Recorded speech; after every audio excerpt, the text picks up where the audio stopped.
Satrio Piningit memiliki tato di tubuhnya. Banyak kabar yang mengatakan bahwa Satrio Piningit memiliki tato di tubuhnya. Hal tentang Satrio Piningit memiliki tato di tubuh ini masih menjadi misteri yang belum terpecahkan.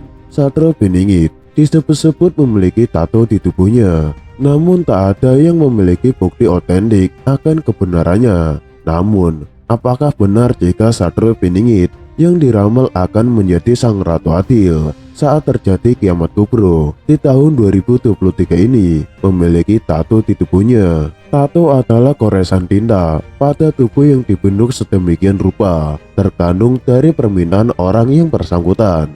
Ada tato yang berbentuk tulisan, gambar, huruf, nama orang, nama kekasih, dan bentuk hewan terfavorit, hingga bentuk yang lainnya. Seni tato bisa juga curahan rasa cinta kepada pasangan untuk terlihat abadi. Jika dibuat berbentuk tato pada zaman dahulu, mungkin saja tato itu dicap kurang baik oleh masyarakat umum. Tapi zaman sekarang ini, tato bisa dianggap sebagai karya seni. Namun kali ini, tato menjadi pembahasan bahwa Satrio Piningit memilikinya. Apakah Satrio Piningit bertato di tubuhnya? Kalau memang iya, lantas pasti banyak yang bertanya, mana mungkin seorang Satrio Piningit bertato, sedangkan Satrio Piningit adalah manusia terpilih yang seharusnya hampir sempurna sebagai Ratu Adil. Pakar spiritual Maya Katlia mengatakan bahwa Satrio Piningit sebenarnya tidak punya tato, dan sejak kecil tubuhnya selalu bersih dari goresan apapun. Bahkan kulitnya pun mengkilap, tidak seperti manusia pada umumnya, meskipun tetap berwarna kulit seperti layak manusia Nusantara pada umumnya. Tato yang dimaksudkan di sini bukan seperti tato zaman sekarang yang bisa digambarkan sesuai hati sang pemilik badan.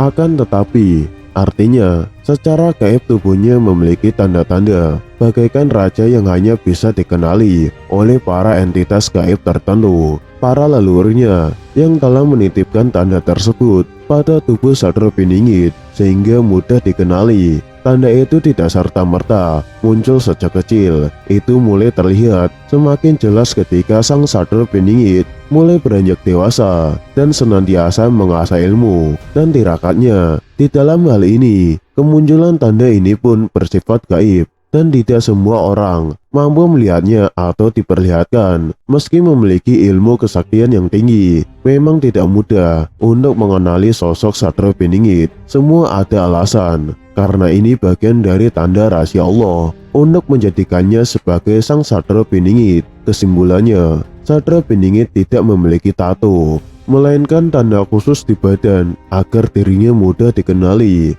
Tanda itu sudah diberikan oleh leluhur dari Satrio Piningit, sang Ratu Adil, yang akan membawa kemakmuran di saat kiamat kubro terjadi. Banyak orang mengatakan bahwa Satrio Piningit atau sang Ratu Adil mempunyai sebuah tato di tubuhnya. Hal tentang Satrio Piningit punya tato di tubuh ini masih menjadi misteri yang belum terpecahkan. Satrio Piningit disebut-sebut punya tato di tubuhnya, namun tak ada yang memiliki bukti otentik dan kebenarannya. Namun apakah benar jika Satrio Piningit yang diramal akan menjadi sang Ratu Adil saat terjadi kiamat kubro di tahun 2023 ini punya tato di tubuh? Tato adalah goresan tinta pada tubuh yang dibentuk sedemikian rupa, terkandung dari permintaan orang yang bersangkutan. Ada tato yang berbentuk tulisan, gambar, huruf, nama orang, nama kekasih, atau bentuk hewan favorit, hingga bentuk yang lainnya. Seni tato bisa juga curahan rasa cinta kepada pasangan untuk terlihat abadi. Jika dibuat berbentuk tato pada zaman dulu, mungkin saja tato itu dicap kurang baik oleh masyarakat umum. Tapi zaman sekarang ini, tato bisa dianggap sebagai karya seni. Namun kali ini, tato menjadi pembahasan bahwa Satrio Piningit memilikinya. Apakah Satrio Piningit bertato di tubuhnya? Kalau memang iya, lantas pasti banyak yang bertanya, mana mungkin seorang Satrio Piningit bertato, sedangkan Satrio Piningit adalah manusia terpilih yang seharusnya hampir sempurna sebagai sang Ratu Adil. Pakar spiritual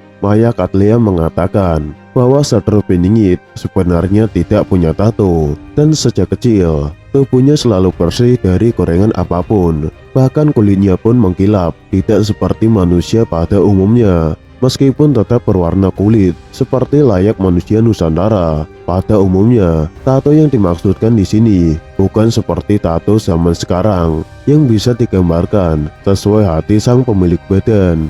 Akan tetapi, artinya secara gaib tubuhnya memiliki tanda-tanda bagaikan raja yang hanya bisa dikenali oleh para entitas gaib tertentu, para leluhurnya yang telah menitipkan tanda tersebut pada tubuh Satrio Piningit sehingga mudah dikenali. Tanda itu tidak serta-merta muncul sejak kecil, itu mulai terlihat semakin jelas ketika sang Satrio Piningit mulai beranjak dewasa dan senantiasa mengasah ilmu dan tirakatnya.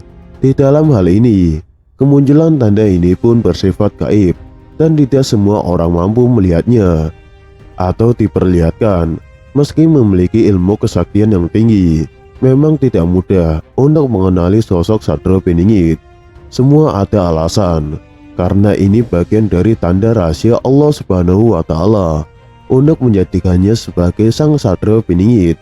Kesimpulannya, Satrio Piningit tidak memiliki tato, melainkan tanda khusus di badan agar dirinya mudah dikenali.